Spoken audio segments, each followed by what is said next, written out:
Obviously, though, and I guess I'll turn it over to Mary Ann to walk through the funding of their budget a little bit, but even with those CARES Act funds, we were required to continue to have a placeholder in our budget on the levy to support Metro Ride going forward. So with that, we've got a request for 5 technological items. Greg is with us this evening, and so I don't know if we want to bring Greg up first. Sure. Okay, Greg, why don't you come and walk us through the projects, and then we can talk about the funding as well.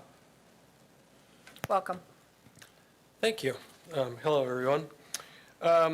As you've stated, we did use CARES funds, and we diminished the levy amount dedicated to the Metro Ride budget. We have struggled over the past number of years to fund projects like this because they don't meet the city's capital improvement plan threshold, which is $25,000. And our normal sources of funding are for operating assistance, which don't include capital expenses. And so these fall into a category that we just are at a loss to fund.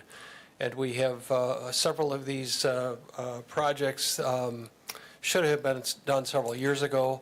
Our door lock system, for instance, failed at least 3 years ago, and we've gone back to keyed entry, which is a security concern. Incidentally, we just rekeyed the building because we had some concerns about access to certain offices that we couldn't account for. So there is a consequence to not keeping up with this technology.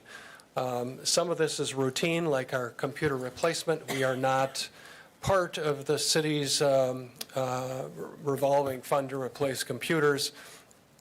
We've relied on separate sources generally of funding for the Metro Ride computer replacement. So although that is a routine purchase, we haven't always had the funding when the time comes to do that. So this is really a unique opportunity. These are projects that have been in need and would connect us with existing city systems.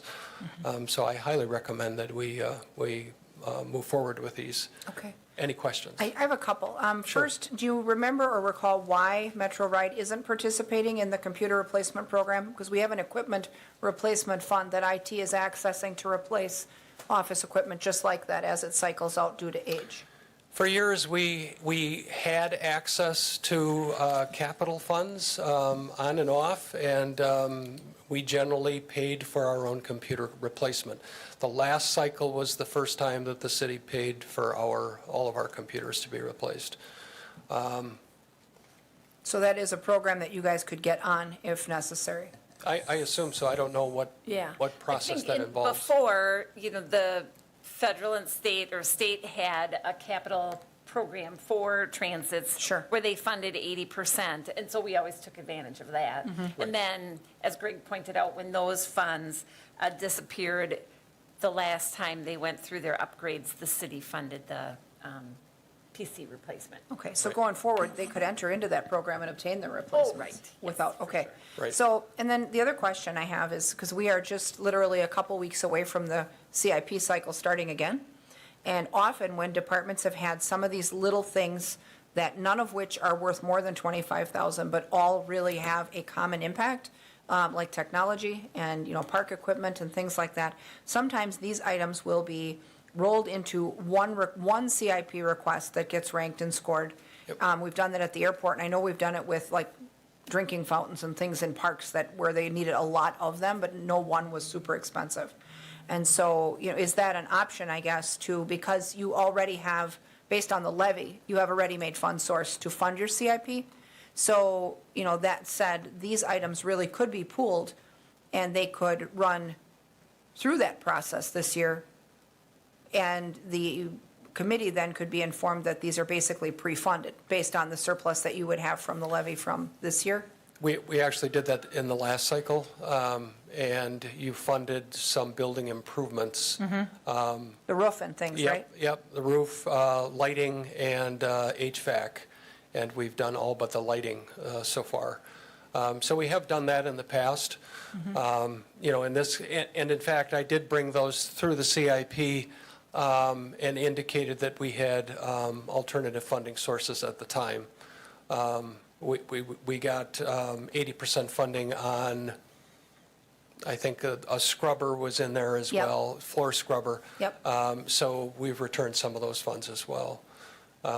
So. So you would know, that be a process that, I guess, that you'd be amenable to working through, just because, you know, I'm looking for a fair process amongst all departments, and I don't want to get us in a situation where at the end of the budget year, we have funds left, because I foresee that if we approve this way, without going through that CIP process and going through that, entering those expenses into a budget, I see a precedent starting where every department or any department that has a surplus left towards the end of the year, we will get these same requests, and then we miss the chance to rank and score items that we probably should rank and score as a group. And so, you know, I guess if that's something that you would be able to work through, I feel like that's a better way than to just push them tonight.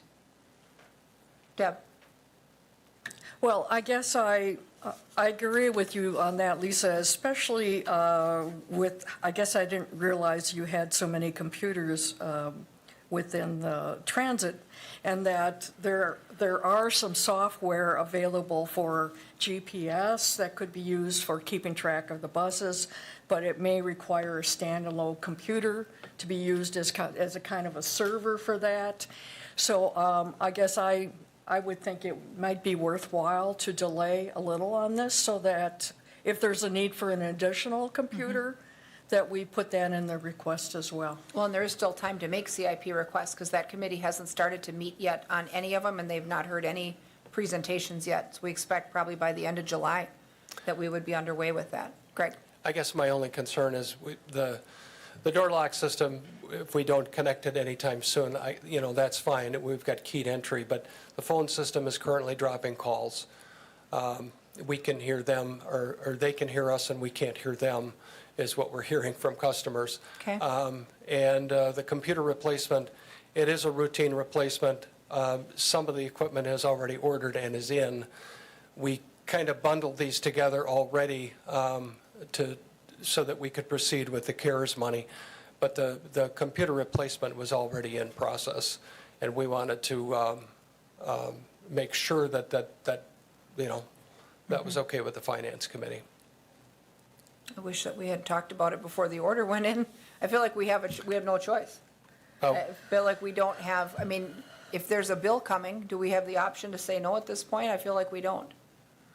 So, I mean, if the equipment is ordered and it's coming, Well, and one of the computers had already failed, and so he's got a replacement already.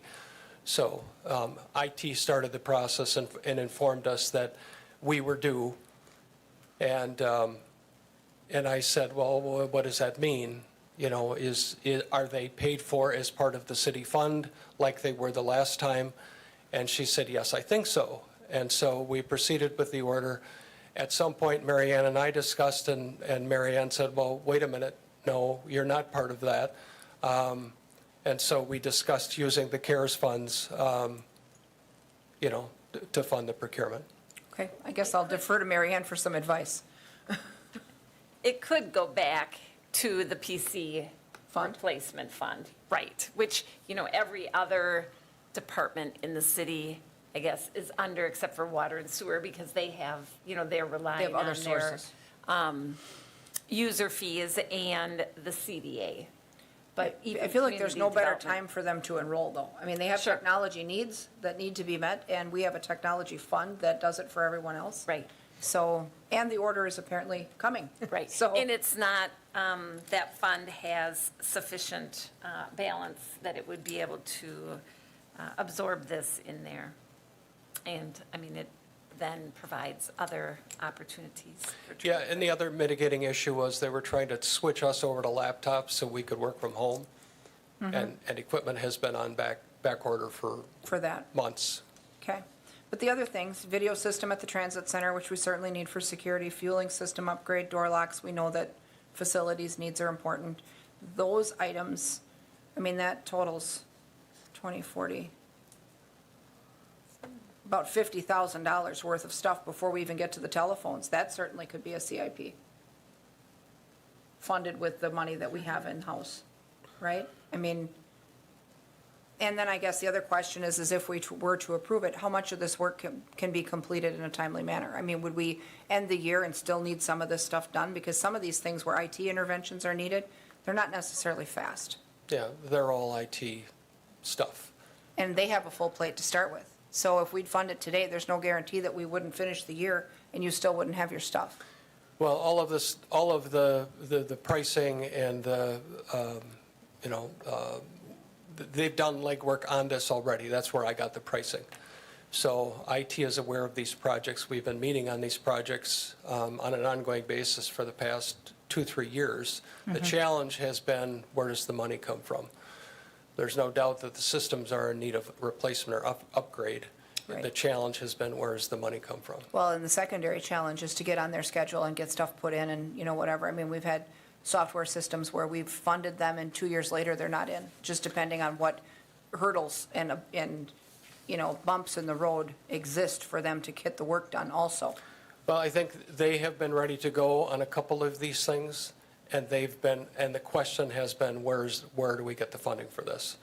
So I think this is already on their schedule. Well, another concern I have is that the transit is having a meeting this coming week as well. And so I would think this would be a good time to update with transit as well. Does the Transit Commission normally see your CIP plan before we do? Yes. Okay.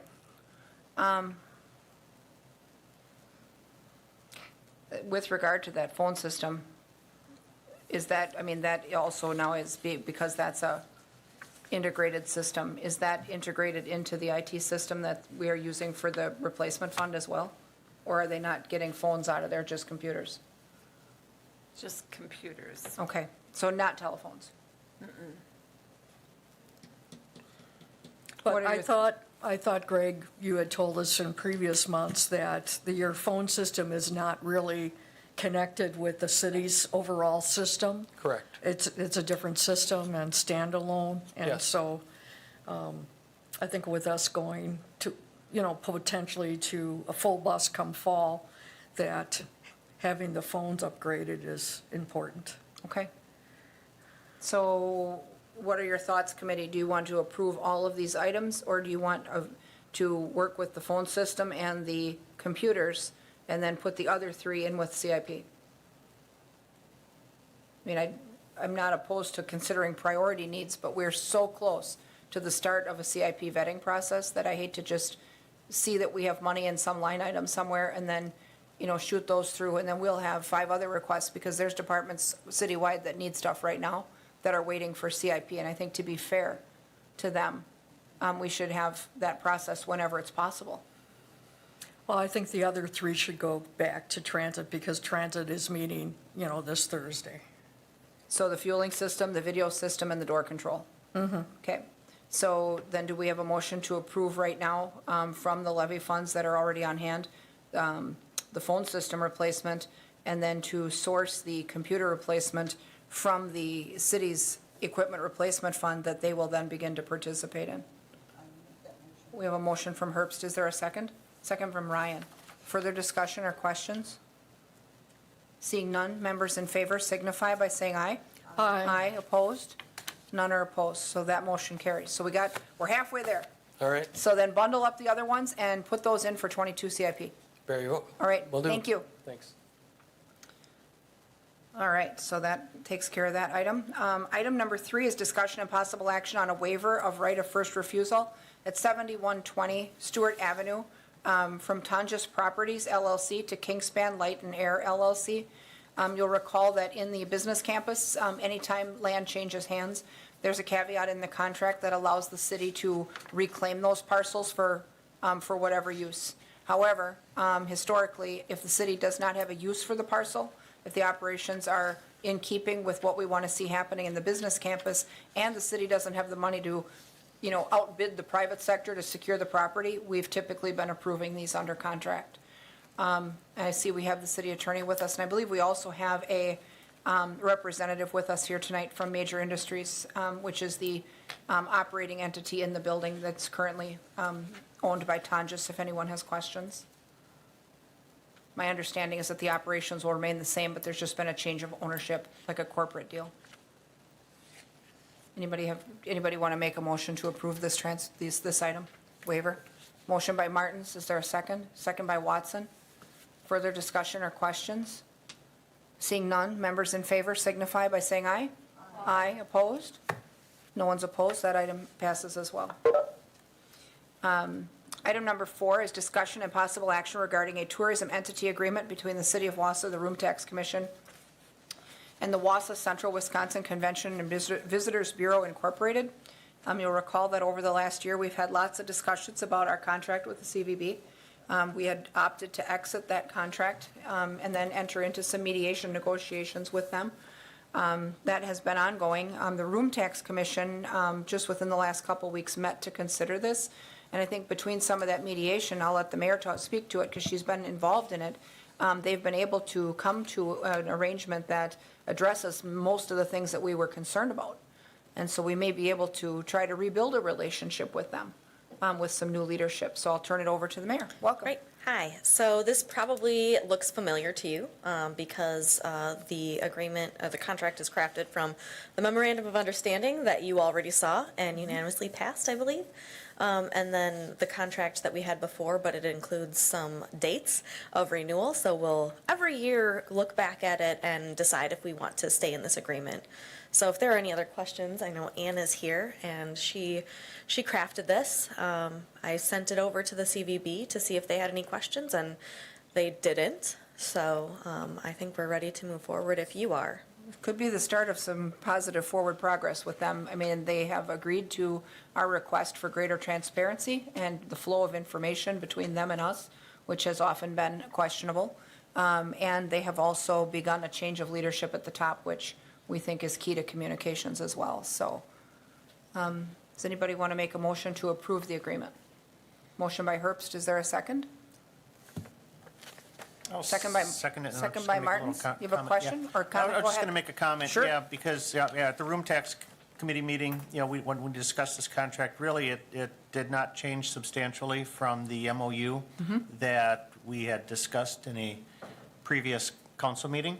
So let's see this move forward. Okay, I think we can hit the reset button a little bit and see if things improve. So with a motion and a second on the floor, further discussion or questions? Go ahead, Deb. Ann, are you going to be updating the contract? It just looks like there's no dates here, and aren't you going to put it on a city template for the contract? Well, it's already been updated. It looks very similar in format and terms to the past one that expired, except there's some noticeable differences in there in addition to the additions, as the mayor mentioned, from the MOU. So I think the only thing missing would be the date that it's effective, and I guess that depends on, we fill that in after the council approves it and passes it, we'll fill that in and then have it signed. Okay, sounds good. So we did add a termination provision for no cause upon 30 days written notice, Good. which other municipalities had before and we did not. And then with the one in your packet, we added 5A and B and G were the 3 that came out of the MOU. So those are the significant changes or additions to the last contract. All right. Additional questions or comments? Seeing none, with a motion and a second on the floor, members in favor signify by saying aye. Aye. Opposed? None are opposed, so that motion carries as well. So thank you for a long year of work on that, Mayor. That was some serious negotiation that had to happen to get us to this point. So hopefully we'll have good things to report going forward. Item number 5, discussion and possible action regarding the renewal of the enterprise vehicle lease contract. And so we have Mark Hansen with us from Fleet. He's going to talk to us a little bit about that. And as you know, a number of city-used vehicles are leased, and it's time to renew that contract. But Mercury has also made some recommendations about leasing. So, Mark, if you want to walk us through this. Okay, thank you very much. Sure. So over the past 5 years, the city has had a contract to lease a number of vehicles through Enterprise Fleet Management. The lease program has helped us to provide several vehicles for each department that we serve, and it has significantly saved a lot of money and workload for DPW staff in the shop. It resulted in significant maintenance cost savings over the past 5 years. Things to consider, before the city leased a portion of those vehicles, the average fleet age for those vehicles was around 10 years old. Some were a little bit older than that too. We needed to replace a large portion of those vehicles because the costs were rising and the capital budget was not increasing in proportion to the demand. The city approved the lease contract for 5 years to allow these vehicles to be replaced within that time frame. That was in 2016, so now we're at that 5-year time frame. So currently, we lease 50 vehicles under this contract. The proposal for the next 5 years would be to lease a total of 60 vehicles. And that would allow for the increasing demand for more of this type of vehicle. They're driven on a daily basis, and they have minor upfit items such as, lights, radios, and some with sirens and that. Overall, the DPW shop has seen considerable savings through not having to spend time working on these vehicles and given the ability to focus attention on the rest of the fleet. With the current circumstance of not having much success in finding qualified mechanics, it's more critical than ever to continue to lease these vehicles so we can continue the partnerships we've created with some of the local businesses to help maintain these vehicles and others. The financial impact of this would be the current budget for the vehicle lease right now is about $236,000 per year. This includes all the maintenance and upfitting costs for these vehicles. The proposed budget for the next 5 years would be about $295,000. And this would be in accordance with Mercury's recommendations as far as leasing, a few more of these vehicles. $28,000 of that would be for the water and sewer department, which they fund out of their own budgets. The average cost is about $4,900 per vehicle. That includes all of the maintenance and the upfit costs. Over the total over 5 years would be about $1.4 million. If we were to purchase these vehicles, the cost for the purchase would be right around $1.9 million. Some money was spent on vehicle upfitting over the past 5 years. But recently, Enterprise has been able to absorb those costs within the lease program due to the fact that they've been able to monitor the resale values of some of these vehicles, and we've turned in vehicles earlier than expected only to gain that residual value on that. And we've put that savings right back into the lease program. Enterprise staff also monitors the costs that we are putting into the vehicles that we owned and came up with a comparison chart which reflects the cost savings the city has seen over the past 4 years. Their comparison, they captured the costs along with real life expenses that we saw, and they showed that we saved over $400,000 on those costs over the last 4 years.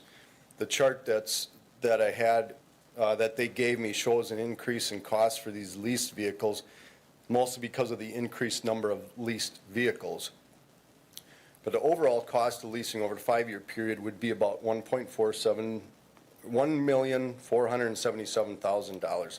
The cost of purchase of those same vehicles, again, would be $1.9 million. The lease cost is a fixed cost that includes all maintenance and upfitting.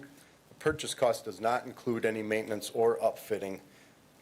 Those costs would be extra, and we'd have to figure out a way to maintain them in-house or with another facility, and that the city would be paying for that maintenance.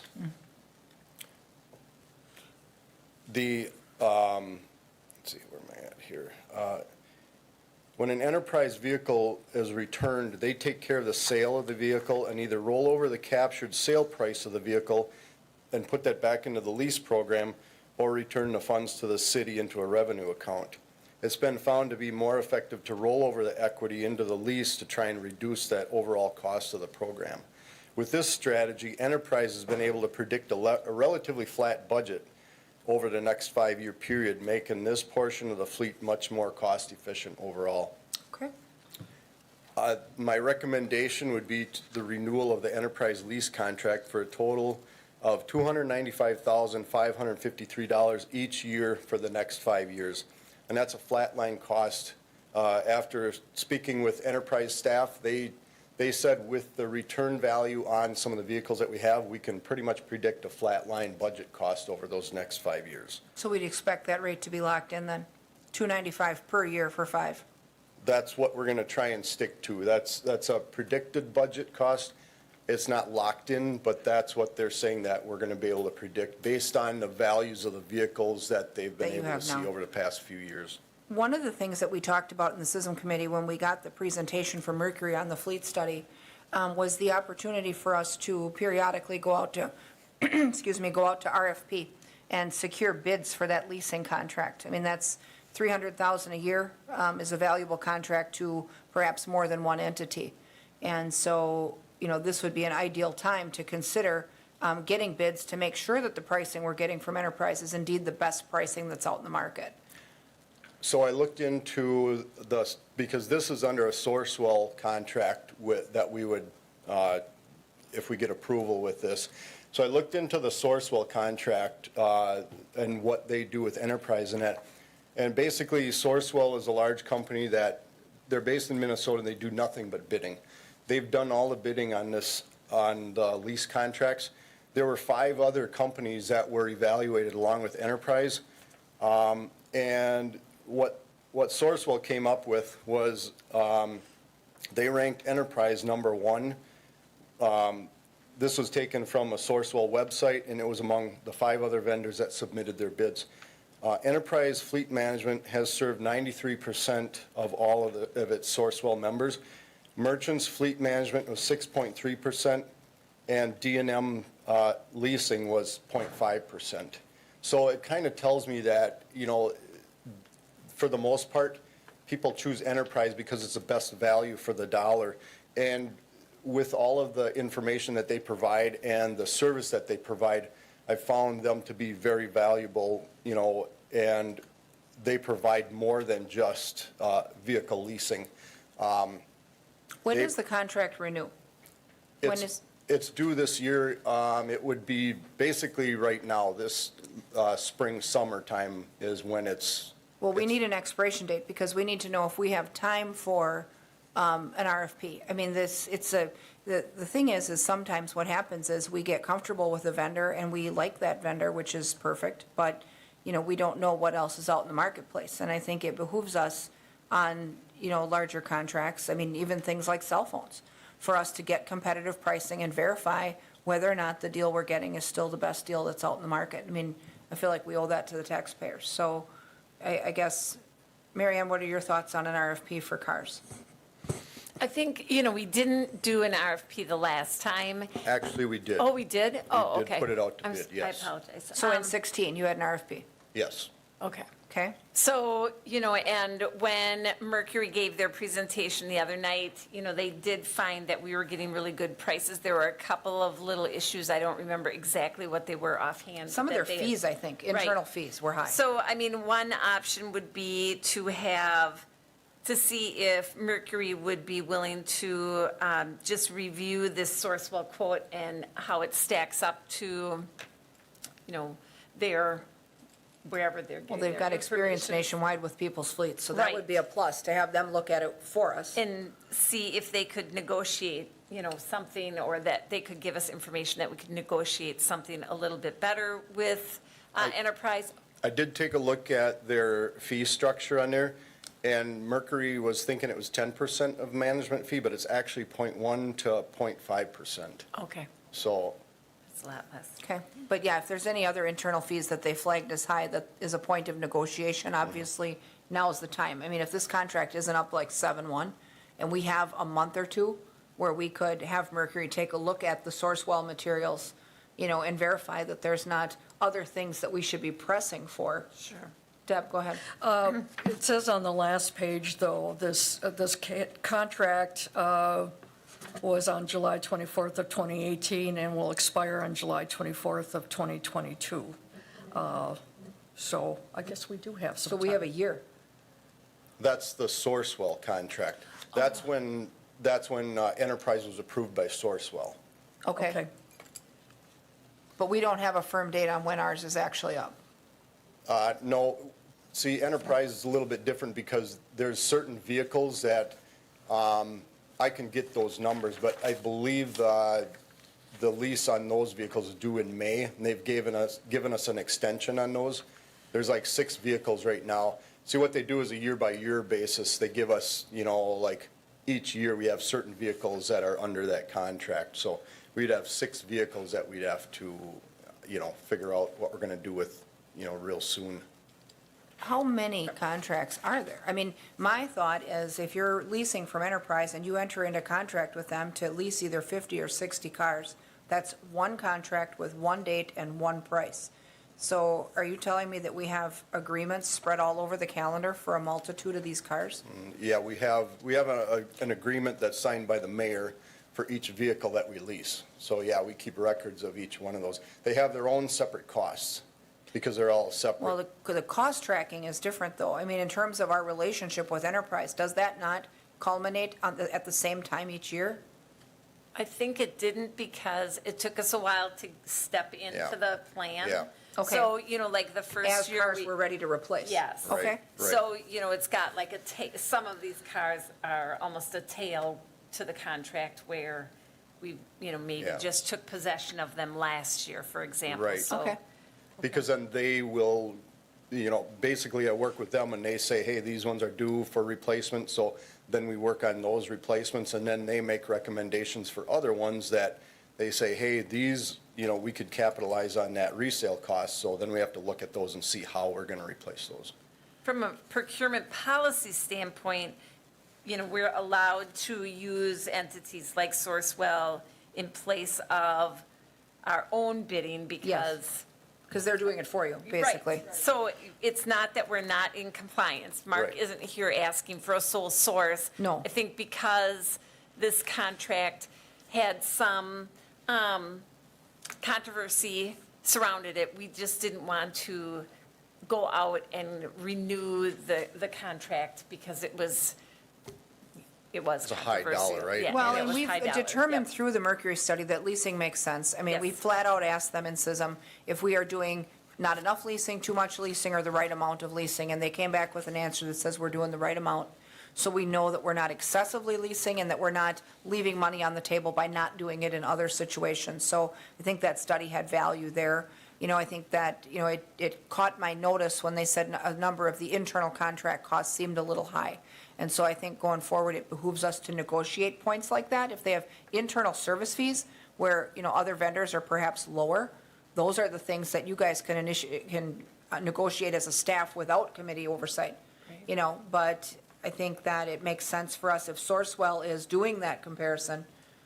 I can live with using Sourcewell's comparison as long as we would have Mercury take a look based on their findings and make sure those things are in parity. So what are your thoughts, committee? Are you guys good with that? If we would, so our action tonight really is to, do we want to move to approve the continuance of the lease subject to review by Mercury? And so once that review is complete, if that comes back positive, they're good to go. Okay, we have a motion by Ryan. Do we have a second? Second by Herbst. Further discussion or questions? Members in favor signify by saying aye. Aye, opposed? None are opposed. That motion carries as well. Thank you. Thanks, Mark, for all that work. You bet. Item number 6 is discussion and possible action regarding sale proceeds for Old Fire Station number 2. Yep, and this and the next item are somewhat related. Okay.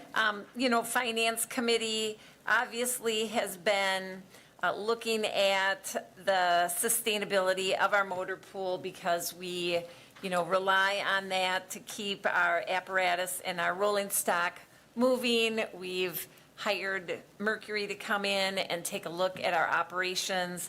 They did find that, number one, our fleet was aging, which was increasing our costs and for maintenance, as well as placing a burden on our staffing levels and associated dissatisfaction with the apparatus by the customers, which are other city departments.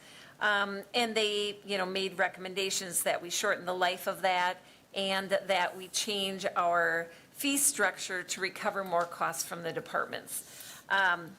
We added the motor pool, the fire department, their apparatus in 2015, so just 5 years ago.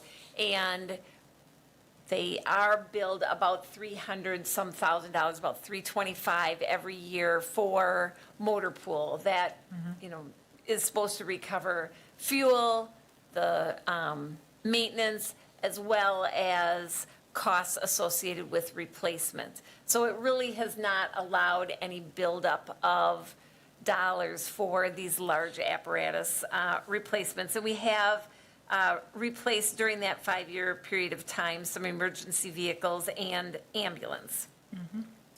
So, we were faced with a situation where we replaced the 2 engines. We took possession of those in April of this year.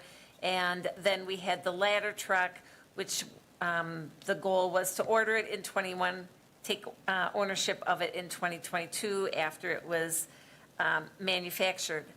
So I'm just trying to come up with creative solutions of how to build that fund up to finance these large apparatus. So one thought was we had the sale of the fire station. The closing on the fire station was on Thursday, June 10th, and our net proceeds from the sale was just shy of $141,000.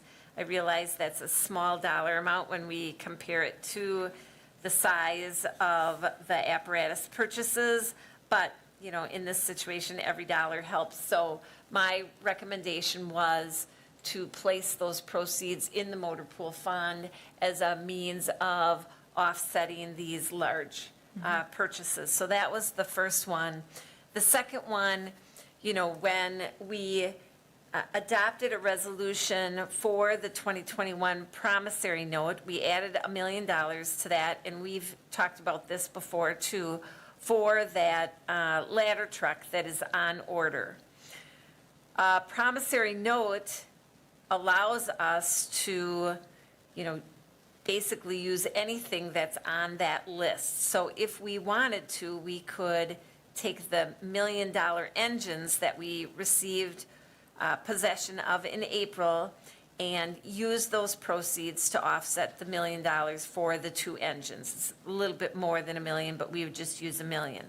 The benefit of doing that, there's a few things, is it helps maintain the balance in that motor pool fund because we've drawn down $1 million for these 2 engines, and it replaces those immediately so that reserve stays intact.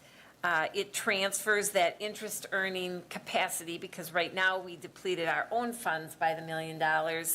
And so even though interest earnings at this point Pretty low, aren't but- great, that $1 million stays in that reserve to earn interest versus if it stays in the debt service, that interest goes to that debt service fund.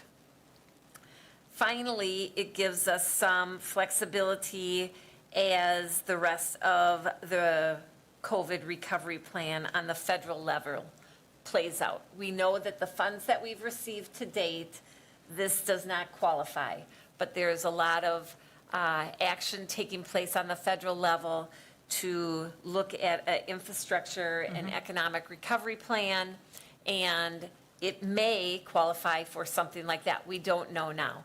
But if we've already funded that future engine or ladder truck with our $1 million debt, Then it really doesn't qualify. it wouldn't probably qualify because our ARPA money that we receive now does not let you retire debt, existing debt with it. So that really is, I guess, the reasons I think we should reimburse ourselves for the engines that we just took possession of. I have spoken with our bond counsel about this, and she has indicated that it would be within our rights as far as IRS regulations over debt issuance, and so, Well, and the it would- public purpose is basically the same. Fire Correct. trucks for fire trucks. So, Yes. when the fire department joined the motor pool, they had expensive and immediate needs. There's no question about that. And, I've always said if someone wants to see what $1 million on wheels looks like going by, just wait till the ladder passes you on the road. So,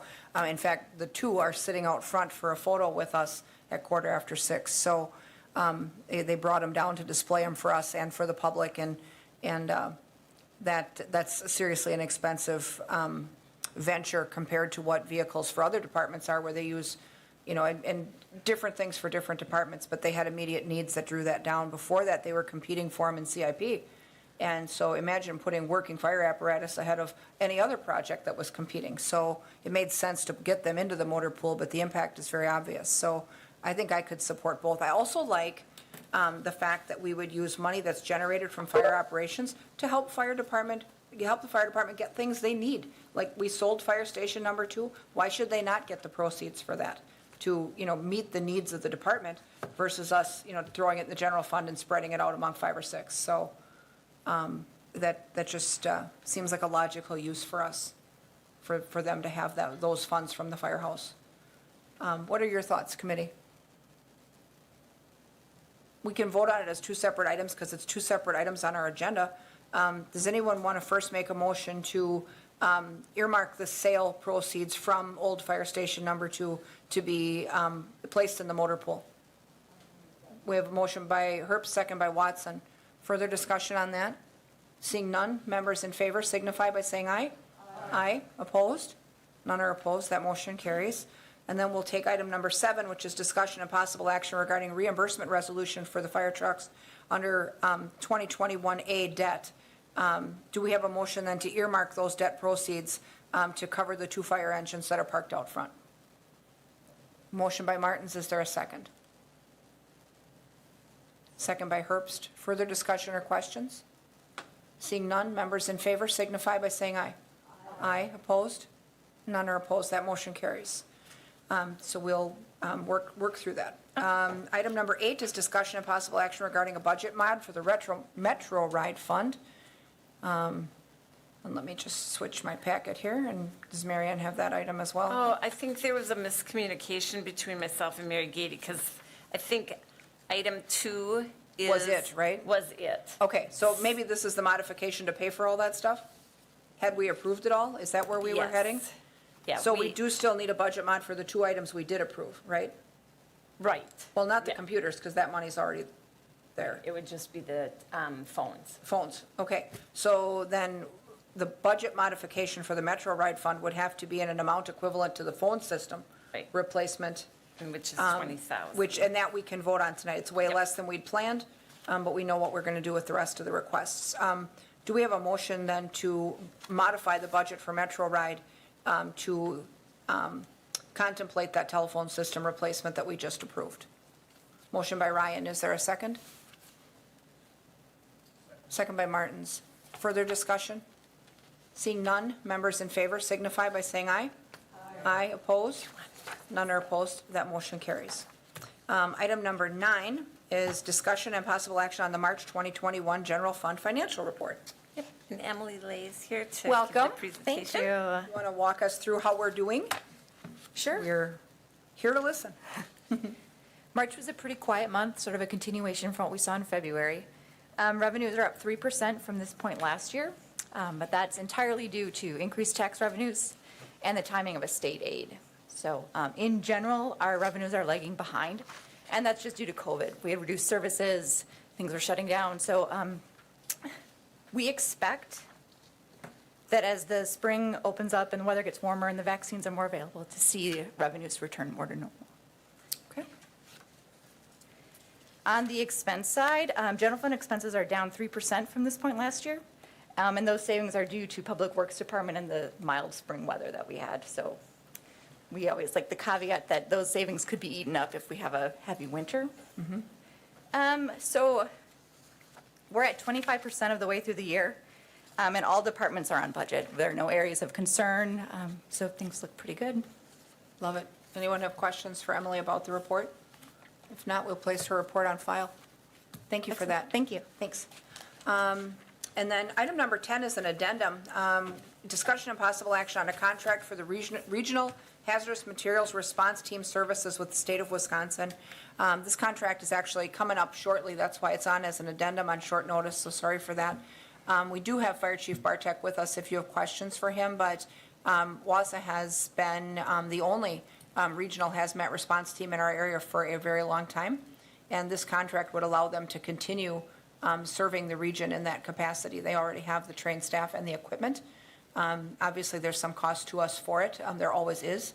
But if it weren't for our hazmat team, and I guess I'll ask, we learned this in public health and safety a while back from the fire department, that if it wasn't for our hazmat team, it's possible that in the event of a crash involving the discharge of hazardous material, that the response may have to wait for a response to come from either Oshkosh or Eau Claire. Is that still true? So we'll welcome Fire Chief Bob Bartek up, and congratulations, by the way, on becoming our next fire chief. Thank you. So this contract, I'll put this squarely on my shoulders. One of these things in the transition from Chief Kajawa to myself, this got kind of left in the bottom of the pile. I pulled it out yesterday or the day before. I forwarded it to Ann, and so now we're in a rush to get it done by the end of the month.